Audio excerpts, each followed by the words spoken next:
மக்களை மாணவ நண்பர்களே அனைவருக்கும் வணக்கம். நான் உங்கள் பொன்வேல் பாண்டியன், நடப்பு நிகழ்வுகள் ஆசிரியர். இந்த தினத்தில் நம்ம பார்க்க போகிறது ஜூலை 13ஆம் தேதிக்குரிய தினசரி நடப்பு நிகழ்வுகளின் தொகுப்பு.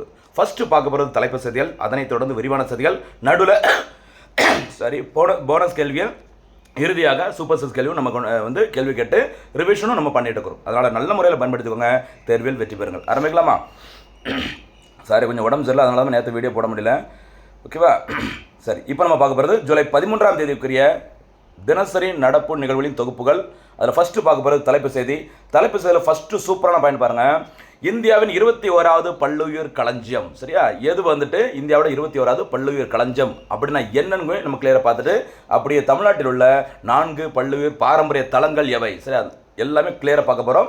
எந்தெந்த மாவட்டங்களில் எந்த ஆண்டு அறிவிச்சாங்கன்னு சொல்லி பார்க்க போகிறோம். அது பார்த்து முடிச்சுட்டு முக்கியமானது விம்பிள்டன் டென்னிஸ் அந்த போட்டியின் சாம்பியன்கள் யார், 2026ஆம் ஆண்டில் யாரெல்லாம் சாம்பியன்ஷிப்பை வின் பண்ணியிருக்கிறாங்க அப்படின்னு சொல்லி பார்க்க போகிறோம். அது பார்த்து முடிச்சுட்டு அப்படியே பார்த்தீங்கன்னா இந்தியா முன்னாள் தலைமை தேர்தல் ஆணையர், சரியா, டாக்டர் எஸ்.வை. குரேஷி எழுதிய முக்கியமான புத்தகங்கள், ஒரு புத்தகம் பெரிய சர்ச்சையை உண்டு பண்ணியிருக்குது, என்னன்னு சொல்லி பார்க்க போகிறோம். அது பார்த்து முடிச்சுட்டு உலகின் மிகப்பெரிய நீர் மின்சார அணை எந்த நாடு, எந்த நதியின் குறுக்கே கட்டிட்டு இருக்கிறாங்க அதை பார்த்துட்டு, அப்படியே தமிழ்நாடு அரசின் முக்கியமான திட்டம் அகர முதலி திட்ட இயக்ககம் யாரால் எப்போது தொடங்கப்பட்டது, இதனுடைய நோக்கம் என்ன அப்படின்னு சொல்லி பார்த்துட்டு, அப்படியே அதனுடன் தொடர்புடைய சொற்குவை வலைத்தளம், அடுத்து சொல் வயல் மின்னிதழ் அப்படின்னா ரெண்டுமே என்ன அப்படின்னு சொல்லி பார்க்க போகிறோம். ரொம்ப முக்கியமானது. சரியா?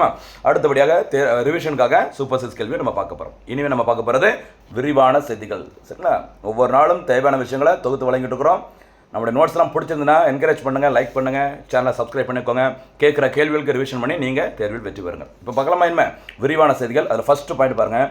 இந்தியாவின் 21வது பல்லுயிர் களஞ்சியம். சரியா? பாருங்கள், இந்தியாவின் 21வது பல்லுயிர் களஞ்சியமாக, சரியா, எங்கன்னு பாருங்கள், மிசோரம் மாநிலம் ஐஸ்வாலில் உள்ள இயற்கை வரலாற்று அருங்காட்சியகம் சுற்றுச்சூழல் அமைச்சகத்தால் அறிவிக்கப்பட்டுள்ளது. அப்படி ஞாபகம் வச்சுக்கோங்க. இந்தியாவோட 21வது பல்லுயிர் களஞ்சியம் எங்கே இருக்குது? மிசோரம் மாநிலம் ஐஸ்வால். அங்கே இருக்கிற ஒரு இயற்கை வரலாற்று அருங்காட்சியகம் 21 நம்பர் 21 மறந்துடாதீங்க. சரிங்களா? இது 2022ஆம் ஆண்டில் மிசோரம் பல்கலைக்கழகத்தால் நிறுவப்பட்டது. அது எங்கே லொக்கேட் ஆகிருக்குன்னு சொல்லி பாருங்க. கரெக்டாக இந்தோ பர்மா, மியான்மர்னு சொல்லுவாங்களா, மியான்மர், இந்த பல்லுயிர் செழிப்பு மண்டலத்தில் அமைந்துள்ளது. இங்கே என்னென்ன தாவரங்கள்லாம் பாதுகாக்கப்படுகிறதுன்னு சொல்லி பாருங்கள். முக்கியமான தாவரங்கள் செர்ஃபரணி, மேக்ரோ பூஞ்சைகள், விலங்கினங்கள், நீர்நில வாழ்வன, ஊர்வன, மீன்கள், பட்டாம்பூச்சிகள், இப்படி பல்வேறு உயிரினங்களை பாதுகாக்க வேண்டும். அதற்கான ஒரு அங்கீகரிக்கப்பட்ட ஒரு இடமாக தான் இந்த இடம் உருவாக்கப்பட்டுள்ளது. எந்த சட்டத்தின்படி இது அறிவிக்கப்பட்டுள்ளதுன்னு சொல்லி பார்த்தீங்கன்னா பல்லுயிர் பன்மை சட்டம், பயாலஜிக்கல் டைவர்சிட்டி ஆக்ட் 2002. சரிங்களா? அப்போ 21வது இடம் சட்டம் அதுக்கு பயன்படுத்தப்பட்டது. 2002ஆம் ஆண்டு பயாலஜிக்கல் டைவர்சிட்டி ஆக்ட் மறந்துடாதீங்க, ரொம்ப ரொம்ப முக்கியமானது. சரியாமா? அடுத்தபடியாக மிசோரமில் இப்போ அறிவிச்சாங்களா 21வது இடமா, அதில் 4 இடம் தமிழ்நாட்டில் மட்டுமே இருக்குது. எதெல்லாம் சொல்லி பாருங்கள். தமிழ்நாட்டில் உள்ள 4 பல்லுயிர் பாரம்பரிய தலங்கள் எதெல்லாம் சொல்லி பார்த்தீங்கன்னா, ஓகேவா, பாருங்கள், ஒன்று அவ்வளோ முக்கியமானதுமா. சரியாம்மா? தமிழ்நாட்டில் இருக்க ஃபஸ்ட்டு முதல் அந்த பல்லுயிர் பாரம்பரிய தலம் எதுன்னு சொல்லி பார்த்தீங்கன்னா அரட்டாம்பட்டி அமைந்துள்ள மாவட்டம் மதுரை. 2022 நவம்பர் மாதத்தில் அறிவிக்கப்பட்டது. இதுதான் தமிழ்நாட்டின் முதல் பல்லுயிர் பாரம்பரிய தலம் என்பது குறிப்பிடத்தக்கது. இது கிட்டத்தட்ட 193 ஹெக்டேர் பரப்பளவில் அமைந்துள்ள பல மலைகள் மற்றும் ஏரிகளை உள்ளடக்கியது. இங்கே பல்வேறு உயிரினங்கள், நீர் நில உயிரினங்கள் இருக்குது. அதெல்லாம் பாதுகாப்பதற்கு தான் அரட்டாம்பட்டியை ஒரு பாதுகாக்கப்பட்ட பல்லுயிர் பாரம்பரிய தலமாக அறிவிச்சாங்க. எந்த வருஷம்? 2022 அமைந்துள்ள மாவட்டம் மதுரை. சரிங்களா? அடுத்து மதுரை மறிக்குழந்து, இங்கே மதுரை அரட்டாம்பட்டி ஞாபகம் வச்சுக்கோங்க. ஓகேவா? அடுத்து பாருங்கள், காசம்பட்டி திண்டுக்கல். சரி, காசம்பட்டி திண்டுக்கல் இருக்குது. 2025 மார்ச் மாதத்தில் அறிவிக்கப்பட்டது. இது வரலாற்று மற்றும் சுற்றுச்சூழல் முக்கியத்துவம் வாய்ந்த ஒரு பகுதியாக கருதப்படுகிறது. அடுத்து பாருங்கள், ஈரோடு மாவட்டத்தில் 2 இடங்கள் அறிவித்தாங்க அடுத்தடுத்த நாட்களில், சரிங்க, மாதங்களில். அதில் ஒன்று ஏலாத்தூர் ஏரி அமைந்துள்ள மாவட்டம், நம்ம ஆல்ரெடி பார்த்துட்டோம். ஈரோடு செப்டம்பர் 2025 அறிவிக்கப்பட்டு பல அரிய வகை பறவைகள் மற்றும் தாவரங்களின் வாழ்விடமாக உள்ளது இந்த இடம். சரிங்களா? அரட்டாம்பட்டி மதுரை, காசம்பட்டி திண்டுக்கல், ஏலாத்தூர் ஏரி ஈரோடு. அகெயின் ஈரோட்டில் பாருங்கள், மறுபடியும் ஒரு இடம் நாகமலை குன்று. இதுதான் தமிழ்நாட்டில் கடைசியாக சேர்க்கப்பட்ட அந்த இடம். நாகமலை குன்று அமைந்துள்ள இடங்குமா ஈரோடு. அக்டோபர் 2025, சரிங்களா? அது செப்டம்பர், இது அக்டோபர். தமிழ்நாட்டின் 4வது பல்லுயிர் பாரம்பரிய தலமாக அறிவிக்கப்பட்டது. அப்போ நேஷனல் லெவலில் மிசோரமில் 21, தமிழ்நாட்டில் அந்த 21 இடங்களில் 4 இடங்கள் இருக்குது. எல்லாத்தையும் வருஷப்படி தெரிஞ்சுக்கோங்க. இது எல்லாத்துக்கும் எந்த சட்டம் பயன்படுத்தப்பட்டது? பயாலஜிக்கல் டைவர்சிட்டி ஆக்ட் 2002 என்பது மறக்கக்கூடாது. சரிங்களா, ரொம்ப முக்கியமானது. அடுத்து முக்கியமான ஒரு விளையாட்டு செய்தி பாருங்கள். கிராண்ட்ஸ்லாம் டென்னிஸ் போட்டிகள். சரி, கிராண்ட்ஸ்லாம் டென்னிஸ் போட்டிகள் மொத்தம் 4 இருக்குது. Australia open, French open, Wimbledon, அடுத்து 4வது யூஎஸ் ஓப்பன். இதுதான் ஒரு ஆண்டில் நடைபெறும் முதல் 4 மொத்தம் உள்ள 4 கிராண்ட்ஸ்லாம் டென்னிஸ் போட்டிகள். இந்த 4 கிராண்ட்ஸ்லாம் அந்தஸ்து பெற்ற டென்னிஸ் போட்டிகளில் ஓல்டஸ்ட் எதுன்னு கேட்டிங்கன்னா இந்த விம்பிள்டன் டென்னிஸ் தான், லண்டனில் நடைபெறும். இதில் ஆடவர் ஒற்றையர் பிரிவில் சாம்பியன் பட்டத்தை வின் பண்ணவங்க யார் பார்த்தா இத்தாலி நாட்டை சேர்ந்த ஜானிக் சின்னர். கண்டினியூஸாக 2வது முறையாக விம்பிள்டனில் சாம்பியன் பட்டத்தை வின் பண்ணியிருக்கிறாங்க.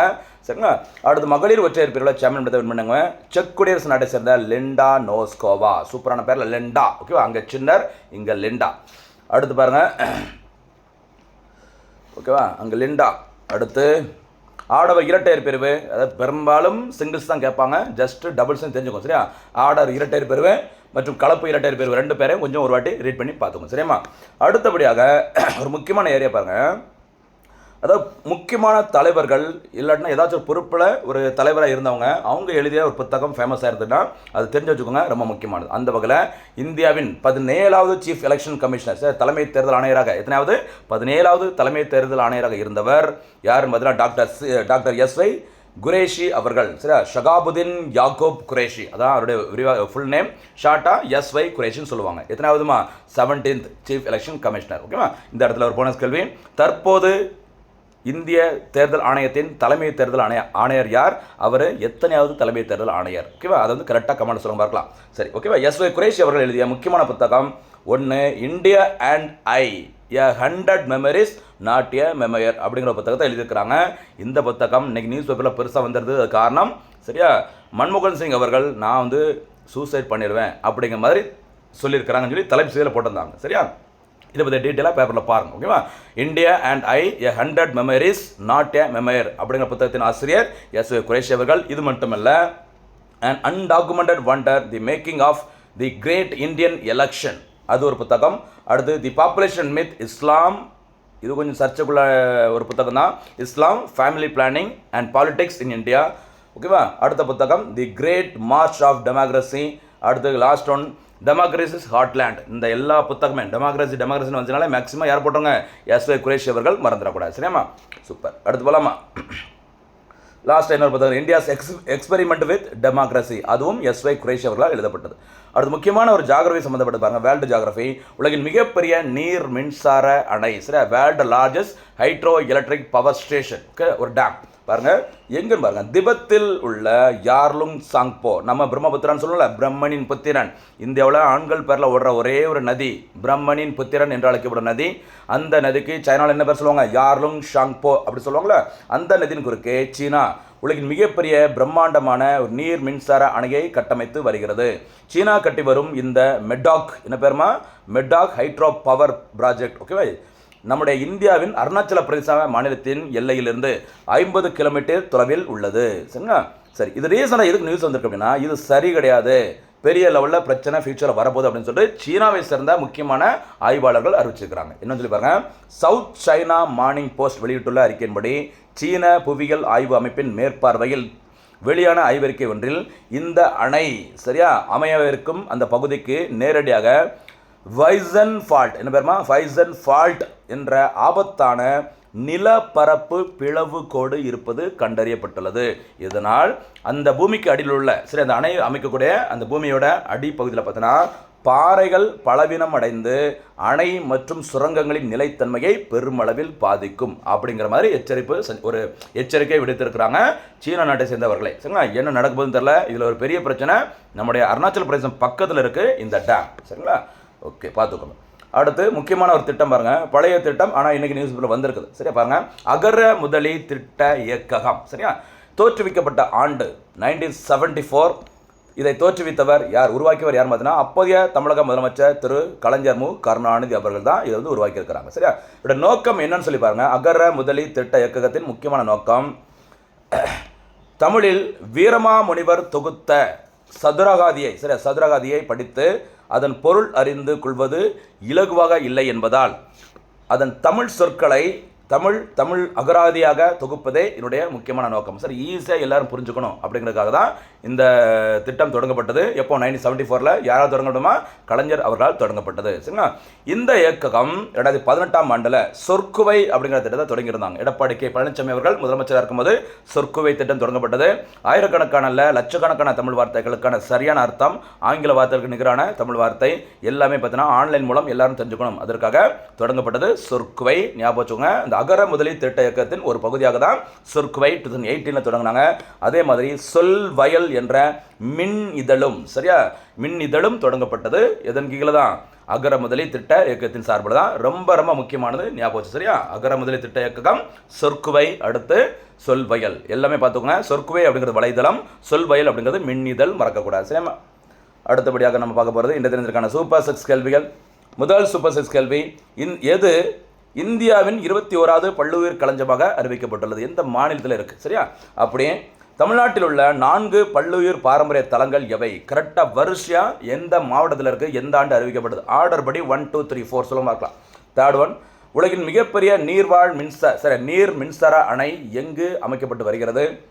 அகர முதலி திட்ட இயக்ககம் எப்போது தொடங்கப்பட்டது? 5th கொஸ்டின், சொற்குவை வலைதளம் எப்போது தொடங்கப்பட்டது? 6வது மற்றும் இறுதி முக்கியமான கேள்வி, உயிரியல் பன்மை சட்டம் பயாலஜிக்கல் டைவர்சிட்டி ஆக்ட் எப்போது இயற்றப்பட்டது? இதற்கான பதில்களை கிளியராக சூப்பராக பதில் சொல்லுங்கள். நிறைய மாணவ நண்பர்கள் சூப்பராக பதில் சொல்கிறீங்க. அவ்வளோ சரிங்களா? அத்தனை பேரும் அடுத்த வருஷம் கன்ஃபார்மாக நீங்கள் கவர்மெண்ட் ஜாஃபாக கன்ஃபார்மாக நீங்கள் வாங்கிடுவீங்க. சரிங்களா?